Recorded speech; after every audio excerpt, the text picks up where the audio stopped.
On Sunday evening US time, or Monday morning Iranian time, the US and Iran announced that, after more than 100 days of on and off conflict, the two sides have finally negotiated a Memorandum of Understanding, or MOU, to extend the fragile ceasefire and hopefully pave the way to a more permanent agreement. So in this video, we're going to explain what's actually in the MOU, and whether it can really, in Trump's words, bring peace and security to the whole region.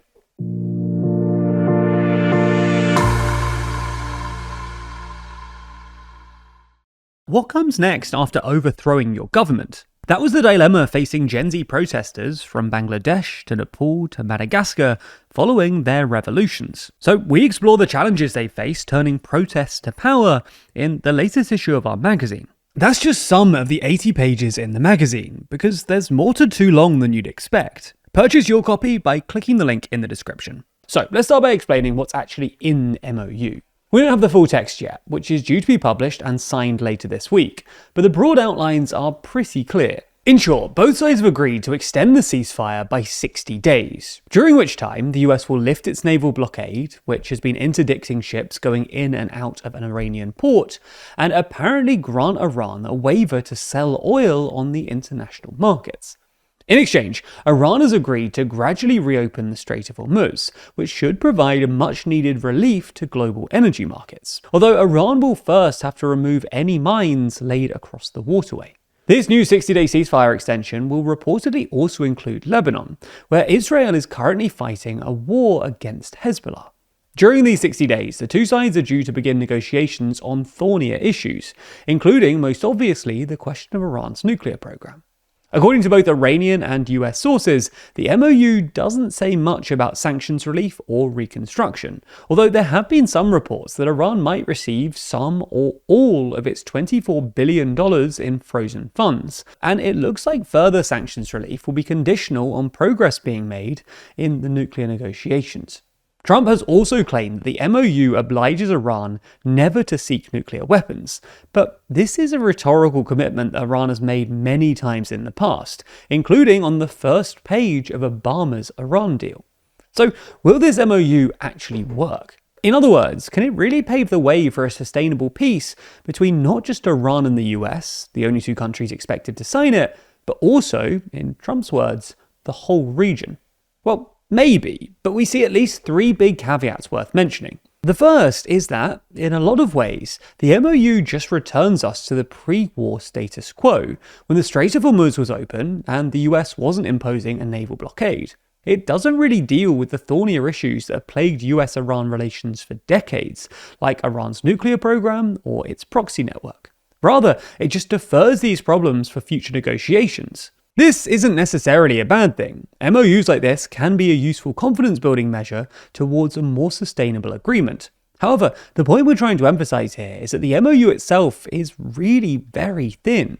It's basically a ceasefire extension, and the vast majority of the difficult issues are coming later down the line. When pushed on this point by the New York Times a few hours after the deal, Trump admitted that if the two sides were unable to agree a new nuclear deal after 60 days, the US would restart its military attacks on Tehran or make the US, quote, the guardian of the Middle East in return for 20% of the region's revenues, whatever that means in practice.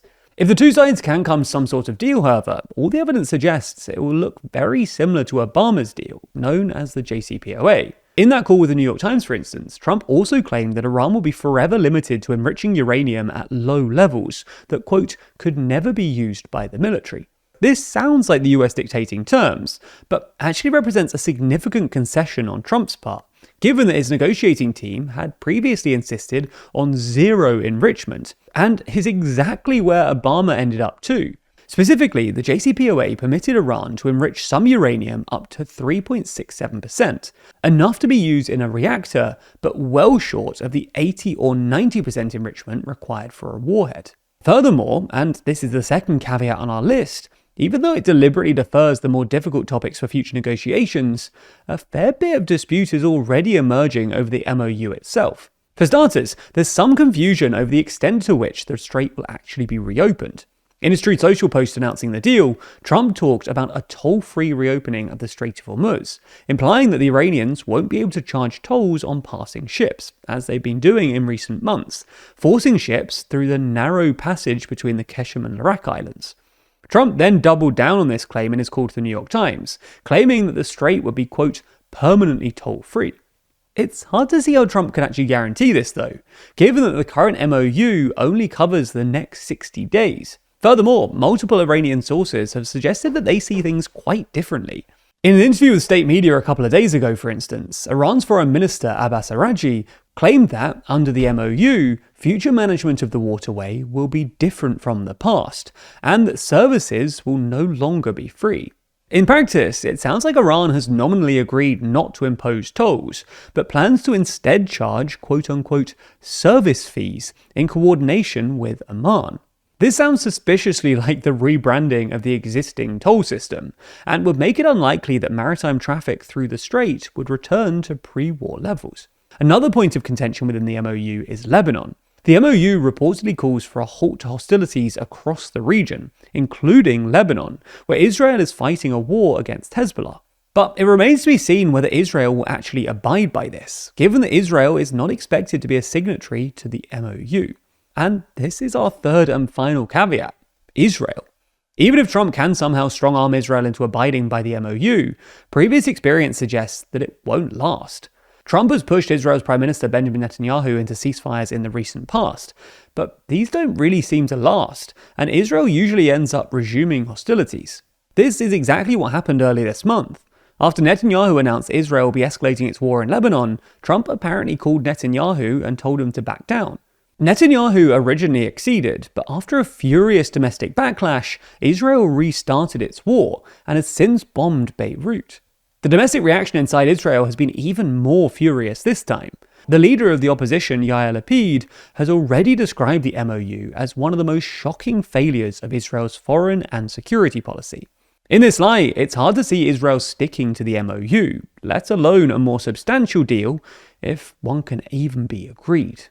The latest issue of our magazine is out now, and if you want our best value ever, subscribing and using code SUMMER26 gets you your first copy for as cheap as £4.99, as well as 20% off as long as you stay subscribed. I told you about one of the articles at the start of this video, but this issue is truly jam-packed with content from all around the world. Obviously, the headline section is our rundown of Trump's wars around the world, discussing all of the different countries and regions that have faced Trump's military wrath, going nation by nation through our timeline, and reaching the ultimate question: has Trump created the modern holy war? From there, we dive into our regional sections, starting with the UK, where we unpack the results of the recent elections, take a look at the UK's odd foreign posture, and discuss if Britain has become ungovernable. Then in our EU section, we discuss how Russia's sphere of influence is fading, while Europe's energy transition isn't what you'd expect, as well as looking at the Euro's missing members.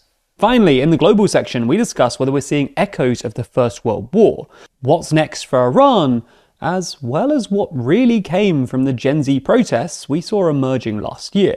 That's not even everything. With this 80-page issue, our joint longest ever, there's even more to read than I've been able to mention here. So click the link in the description to learn more and grab your copy today.